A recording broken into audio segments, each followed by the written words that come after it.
I'm seeing from you guys and from some others in enterprise software the shift toward customers wanting to take smaller bites financially versus make larger financial commitments, and you shifted to annual billing, in part reflecting that, something Snowflake's been dealing with too. But customers are still making technology commitments, right? And I think that's a difference investors need to understand. Unpack that for us.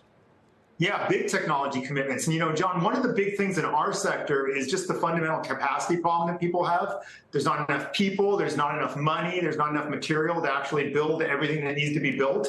And I think a lot of our customers are starting to realize that their challenges with staffing, with team sizes, with people on the field, these things aren't going to go away. They're persistent challenges. And productivity, especially with tools that connect processes more efficiently, is just something they need to invest in, and they're investing in it actively. Productivity is really important right now. So one of the metrics that I'm looking out for is remaining performance obligations, basically money that customers have committed to spend that they haven't spent yet. But as you change your billing cycles, and you warned about this on the call, some customers might not make multi-year commitments. They might go year to year, even if they're going to stick with you. So does that make RPO a less valuable metric for investors to judge customer loyalty and your ability to retain customers? Really only during our transition, John, because, you know, during the transition, you get this mix of some people opting for long-term contracts, others not. But remember, long-term contracts still have a price lock-in associated with them. So as we go into the transition, we'll see some, you know, maybe off kind of trend type behavior in our RPO trends. But as we head out of the transition and go to a world where, you know, multi-year contracts billed annually is the norm, customers are still going to be locking in price through multi-year contracts, and the metric will revert to being something that really shows you a lot about the stickiness of the customer base. Just going through your results, it looks like maybe decelerating sub growth in North America. I guess when we see macro data that's showing industrial and manufacturing data here in the U.S. is slowing down, it's showing signs of contraction on the one hand, and on the other, you've got stimulus and all that government funding flowing into infrastructure projects and major construction projects over the coming years. How are you thinking about this market?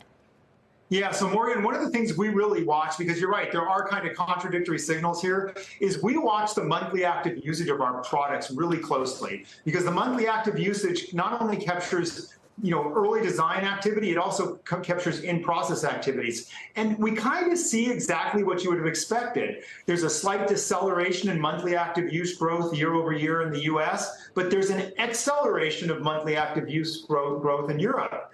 And the construction pipeline we're seeing with bid activity on our Building Connected bid board product, you know, it's up. It's continuing to be up. It continues to hit records high. So there's this contradiction between some of the indicators and actually some of the activity that's going on.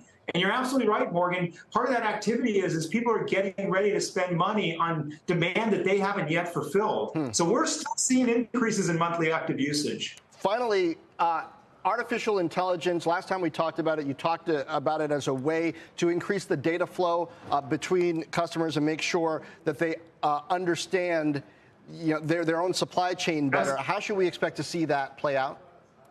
Yeah, so there's two ways we talk about artificial intelligence. One is this notion of being that co-creator that sits next to you and helps you explore lots of different ideas. And the other one's kind of this master builder that you talked about, this thing that can translate between various disciplines. So the way you're going to see that play out over time, and probably more so in the near term, is we're going to make sure that the right information gets to the right people at various stages in the project based on the changes people are making.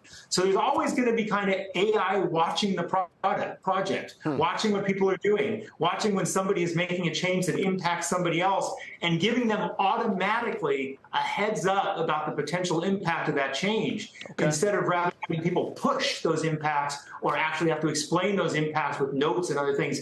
AI is going to be that master builder interpreting the things for everyone. All right. We'll be on the lookout for that. Andrew Anagnost, CEO of Autodesk. Thank you.